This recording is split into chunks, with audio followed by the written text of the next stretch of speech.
It's on. Hey, what's up, everybody? Welcome to The Lost Cause, hosted here on TalkStupid.com. I'm DV. I'm Riz. And we're going to break down the episode 5, This Place is Death, from Season 5 of Lost. Rousseau really isn't batshit crazy. When her peeps went down into the temple, the smoke monster really fucked them up. Jin really is hardcore. He tore a dude's arm off. Nosebleeds continue, except for Locke and Faraday. Charlotte spits some Korean, she acts like a 5-year-old, and then she takes a dirt nap. Locke is told, listen, dumb shit, you were the one that was supposed to move the island, not Ben. Jack, Son, and Desmond show up at Miss Hawkins to go back to the island.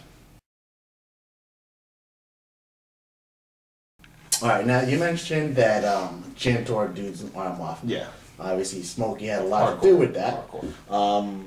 But he resisted. Right. He resisted. He didn't give up. He's not a quitter. True. No, he's not a quitter. We saw him swim like a dolphin. Right. Now he's tearing arms off. What can't he do, really? What can't Asians do? Yeah, that's what for I'm real. saying. But, you know, the French dude goes down to the temple. Now, how relevant is that? I think that that's really relevant. I think that that's going to really play into something that the smoke monster really is and where it originated from, something we haven't seen before. Those kind of look like some old Mayan ruins maybe, or not Mayan, but, you know, some kind of ancient ruins that may have played in somehow. I don't think it's completely, you know, irrelevant. I think it means something. Well, that place was called the Temple. And, you know, I'm sure you noticed the hieroglyphics in there. Yeah. And, you know, after looking at EW.com, Doc Jensen's column, props to him, he was saying that actually all the hieroglyphics mean underworld. So, you know. Who knows? So then we see Charlotte, you know, after one of the flashes, she's kind of in and out of this coma, like feeling. And she looks up at Jin and she says this island is death. And she keeps saying it in Korean. What do you make of that?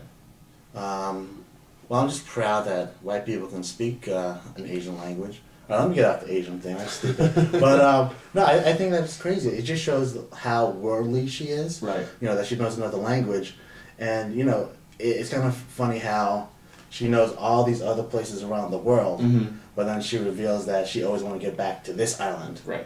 You know, and you know later on she reveals some things, which you know, we go down here in the script that Riz did. We find some we find some other things, and you know, I think it's kind of, you know, crazy because then Jin goes crazy, and later on we see that he doesn't want Locke to go down into the well. Right. So I mean, you know, well, you know, like I was saying before, I didn't mean like, you know, stop. Oh no, it's cool. No, it's shit. cool. It's cool. But Charlotte reveals that she's born on the island. Yeah, which was crazy. It was a huge surprise that I don't think anyone really expected. You know, and by saying that, you know, she says it to Faraday as she's kind of bleeding from her nose. And I mean, I kind of took that as just like a double whammy for Faraday, you know, because it's like, you know, you're in love with this chick and now she's dying, first off, and then she says like, you know, this creepy old man told me never to come back here because I'll die, and that man was you. It's like, she's telling you that you're creepy too, you know, and so close to Valentine's Day, you know what I mean? Like Faraday's just, the hits just gonna keep on coming for this poor guy, you know?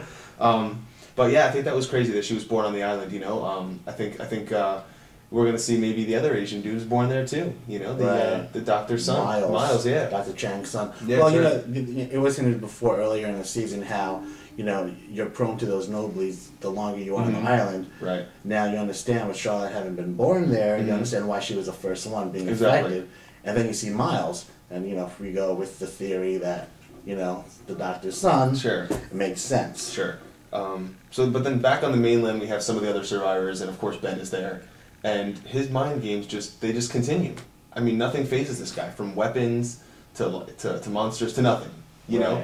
So what do you make of Ben still at this point? You know, can you believe him? Are you on his side? Do you like him? What's up? You know. Well, Ben has always been a character.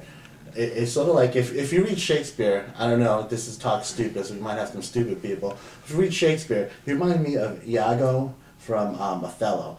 Now he's, you know, probably one of those stupid people. Oh, okay. Well, basically, in the world of literature, Iago is like one of the most complex characters because you never know what his motivation is. Okay. And it's sort of the same with Ben. You know, is he a good guy? You know, because he's in this church with Ella Hawkins, right? But then, you know, he's playing mind games like he's the devil. So, you know, you never know, like, what's up with Ben. Yeah. What are you going to do? Also, you know, getting back on the island, Locke realizes that he must make the sacrifice. Yeah. For me personally, I've always believed that this show's got like a deeper religious underlying, even though it's been discredited and people say no.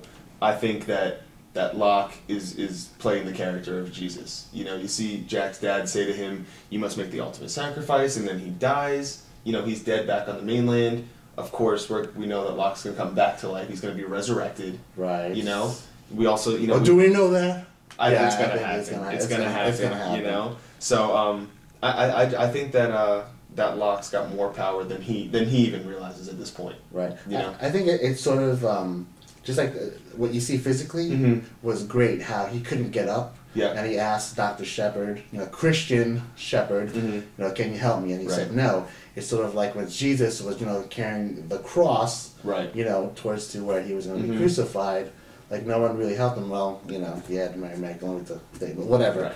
But basically, he's suffering on his way to sort of resurrection. Right, and that kind of you know continues to play into the fact with all the characters, you know, that they continue to make their own destiny. They, you know, he wouldn't help him. You have to do it yourself if you want to make it happen. You know, you got to save yourself in this situation that you're in, this island, this land. You know, so I think it played on that as well. Right. So this episode, just like the last one, there was a lot of time travel back and forth, and it ended. You know, we saw Locke knock the wheel back online. So the time skipping for now seems like it may have stopped. We're not really sure. But what time period are they actually in? We don't really know that because we saw Locke go down the well, and then after the last flash, then there's no more well. Well, I'll sum it up in one word. Does it fucking matter? I mean, now, Lost has all these cool, you know, titles for each episode. I hope they just be truthful one day and say, we don't fucking know. You know? That'd be a great title. Right. But I don't know. I mean, does it really matter at this point? I guess not, really. Because, you know, when Ben moved the thing, obviously that's when the island moved and all the time skipping happened. Hopefully now with Locke, you know, putting the axis right and stable, there's no more time skipping. But, you know, it is a valid question. What time period will they be in now? Exactly. You know, was it before or after? You know, who really knows at this point right now? Right. You know, time continuums suck. Dr. Emmett Brown, ask him. That's right. But you know what doesn't suck? This fucking episode. If you disagree, leave a comment and say why. I'm DV. I'm Riz. And we're out.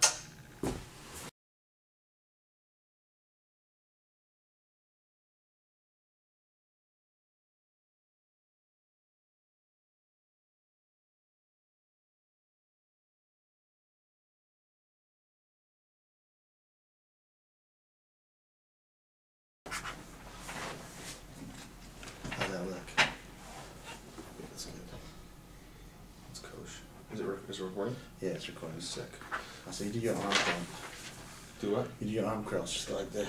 I don't want to do that, dude. Come on. Come on, it's funny. And let me smell my armpit. What's in your armpit? Let's say it smells. Because I feel funky right now. I'm like, damn, it's... Oh, shit, it's on.